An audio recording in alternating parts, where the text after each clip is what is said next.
So joining us now, one of the up and comers in Virginia. He's a Republican. He's a conservative, and he's one of those people that work in politics at a young age that we call Virginia's young guns. Rollins Reisinger, good to have you with us. Good morning, John. It's great to be on, and it was great to see you yesterday in Harrisonburg. Wasn't that quite the turnout we had there for Mark Obenchain? He had, what did he have, 500 people there, 450? And, of course, Harrisonburg is in the middle of nowhere. That's right. I heard close to 500, and it was just brimming with, it seems, folks from all over Virginia had come out to that in support of Mark Obenchain. You know who's going to be, as everybody puts it, Virginia's next, well, you know, senator from the 26th District. No question. Now, Rollins, it was good to see you there as well. Just to give our listeners a little bit of background, past couple of opportunities that Rollins has had. He's worked in Florida on the Colonel Allen West for Congress campaign. He's also was a key operative in the 2013 Rob Fell for Attorney General campaign, and actually you guys were going to win that at that convention. I've said that many times. Obenchain pulling it out in the final hour because he had to get the backing of Ken Cuccinelli at the time. And recently you were the campaign manager for the Susan Stimson campaign in her effort to unseat Speaker of the House Bill Howell. And we understand that you quit on about a week ago, right? What happened? Well, actually, about 2 weeks ago, I ended up resigning after a period of transition, which had begun really at the beginning of April. You know, I spent the entire last week working on another campaign, and that's the kind of guy I am. I'm always looking towards the future, and so I was taken a little bit by surprise when I saw the reports on the internet, the reports in the Post, that this had become a campaign issue, because it's, in my opinion, a total non-issue. You know, there's still plenty of time left before the primary, and my focus is solely on 2015, 2016. Virginia Republicans are facing three pivotal elections in the next 3 years, and it's my hope to be an important and helpful part of all that. Okay, but reality says, Rollins, that when you're a campaign manager for an underdog campaign like Stimson has, and the campaign manager leaves 6 weeks before the primary, before the election, normally things are not going well, right? Well, that may be the conventional wisdom, but this is not the conventional race. Look, I would let the campaign go ahead and speak for themselves. I think that Susan is still competitive, and ultimately this race will be decided by the voters of the 28th District on the June 9th during the primary. And, you know, minor staff changes really aren't going to shake much up when they're 6 weeks out, when there's a transition period, when there's time to go ahead and, you know, move forward and continue doing the things that any campaign needs to do. You know, it's always interesting to have people like yourself on, very intelligent, very articulate, one of the young guns of Virginia. Now, when I observe you guys, like for instance, you work 17, 18 hours a day, 7 days a week. You don't make a lot of money. You have to go from campaign to campaign. Obviously, the day it's over, the day the election's over, you're that day out of a job, have to find another job. So it's a tough road to hoe. There's a lot of other jobs that you could probably have with security, with better benefits, higher wages. Why do you do what you do? Well, in short, John, it's because it needs to be done. I value our freedom, I value our liberty, and like many, I became concerned with the direction of the country, that the direction we had been taken under President Barack Obama. You know, I've always been a conservative, I've always been a Republican. I first became politically conscious back in the Clinton era. I did not like what I saw. So ultimately, decided to get into politics, and you're right, there are many easier jobs in this, many which pay better, but at the same time, there are also many jobs which are much harder. Take, for example, my brother. He's in the Navy. He serves aboard USS Ronald Reagan. It's him. It's our armed forces that are truly making the sacrifice, truly out there keeping us free. At the end of the day, if I have to work, 12, 14, 16 hours a day, at least I have a chair, at least I have air conditioning. There could be much worse things to do, much harder things to do. And, if I can just make that little contribution, help keeping America a little bit more free, a little bit more prosperous, then, it's truly something that's worthwhile in the long run. As my dad always told me, if you love what you do, you're never going to work another day in your life. And that's just kind of the way I see it. All right. Well, that's good advice from your father, no question about it. Now, looking ahead, 2016, Virginia, we're going to have a bunch of presidential candidates. Rollins, it looks like the presidential selection process in Virginia, if I had to predict it right now, it's not going to be a primary. It's going to be a convention in Richmond, probably in the second or third week in March. What candidates do you think that helps? Well, I think that's going to help a couple of our senators. Conventions obviously favor candidates who are not nearly as well funded but may have more grassroots organization and, in particular, a much more committed, a much more engaged and intense base.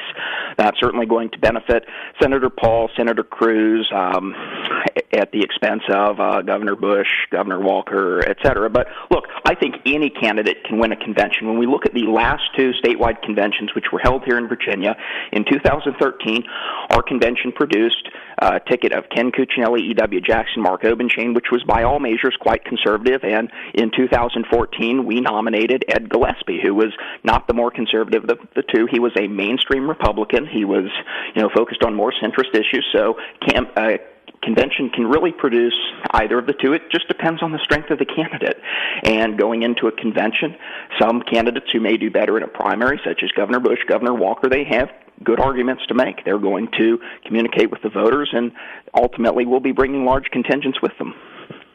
Now, if there is a convention, and I'm predicting there is going to be one, again, it's going to be probably the third week in March. What happens if there's only a couple of candidates still in the race? I mean, you've got to go through Iowa, New Hampshire, South Carolina, Florida, Super Tuesday, before you would get to a convention in Virginia. So it's possible, right now there's 19 candidates. It's possible that come convention time, there could only be a handful or even one. That's absolutely right, John, and that's why it is critical for any candidate in the running to make sure that they are not only competing to be somebody's first choice, but also somebody's second. Convention dynamics do play a large role, and we have seen conventions produce compromise candidates that may not be everybody's first choice, but are a good second choice that the entire party can rally behind. And that, more than anything else, will be critical going into 2016 if Virginians are going to win this state for Republicans. And by the way, all Republican roads to the White House lead through Virginia. Make no mistake about it. We have to be proactive in tamping down some of this infighting. We need a candidate that the entire party can rally behind, who will energize the volunteers, energize the base, energize Republicans to get out to the polls and to really put in the hours that make all that possible. Rollins, you talk about the infighting, and I see it every day, but I'm a little bit older, so some of it I take with a grain of salt. But from your perspective, you're actually in the mix every day. Can you tell us what exactly are people fighting over in the Republican Party of Virginia from your own perspective? Well, at the end of the day, it's mostly minor differences. The Democrats and their friends in the media are quick to point out that this so-called infighting, if you will, within the Republican Party. But the truth is the Republican Party has within its ranks a very wide diversity of opinion. We are a big tent party. The fact that Republicans don't always agree in lockstep with each other is proof positive that we maintain ideological diversity under a big tent.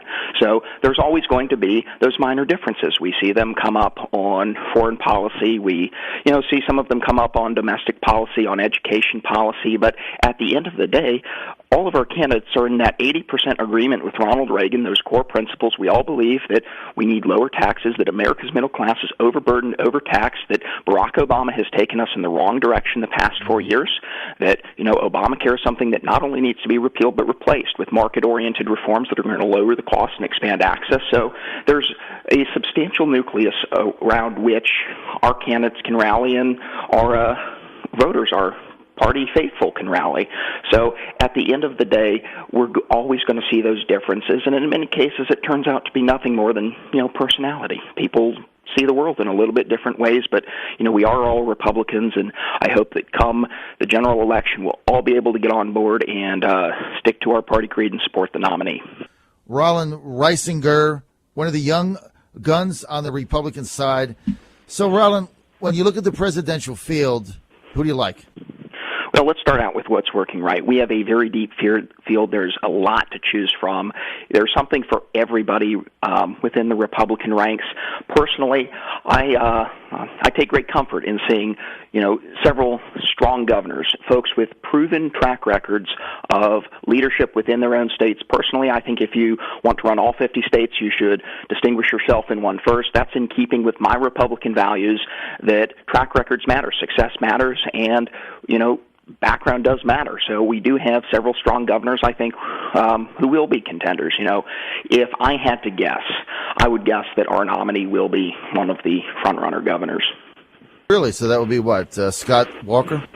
Well, Scott Walker is certainly the front runner right now. I wouldn't count Jeb Bush out. He is a prolific fundraiser, and folks are going to get to know his record in Florida over the coming few months. He does catch a lot of flack on the blogs over immigration, over Common Core, on everything that he has said since he's left office. But there will be many voters out there that overlook those and focus on what he did do while he was in office. Things like cutting taxes, transitioning nearly 250,000 students into school choice programs, and even signing Stand Your Ground into law.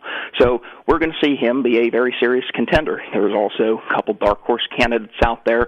I've heard a lot of buzz lately around John Kasich, governor from Ohio, seen as, a very pragmatic choice, and also hailing from the key state of Ohio, a definite ally, brings definite strength to the ticket in trying to win that critical battleground state. What do you think of Trump? I'm just not sure. He has some very good ideas on economics, but at the same time, he has almost a certain flair that's tough to sell to the base. Tough to sell to people who are looking for a governor, looking for a senator. But look forward to his engagement throughout the rest of the process. Well, I think he's going to get in, and I think he's going to shake up the field. I think it's going to be a lot of fun. As far as I'm concerned, if the Republicans nominate Jeb as their candidate, I'm out. I'm going to go third party. I'm done with the whole thing. I mean, there's not a dime's worth of difference between Jeb Bush and Hillary Clinton. So let's hope, from my standpoint, that's not the case. I got a minute. What do you think of Hillary Clinton? I think that Hillary Clinton is one of the least ethical and least honest people to ever run for the United States presidency.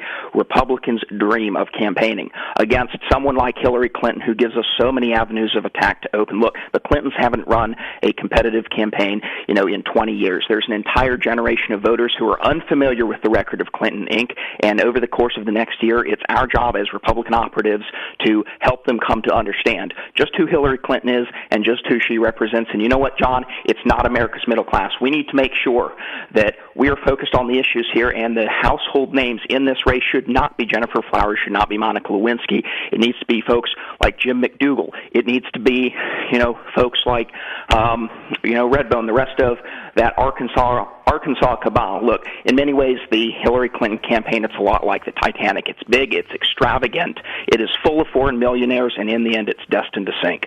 So I'm looking forward to 2016.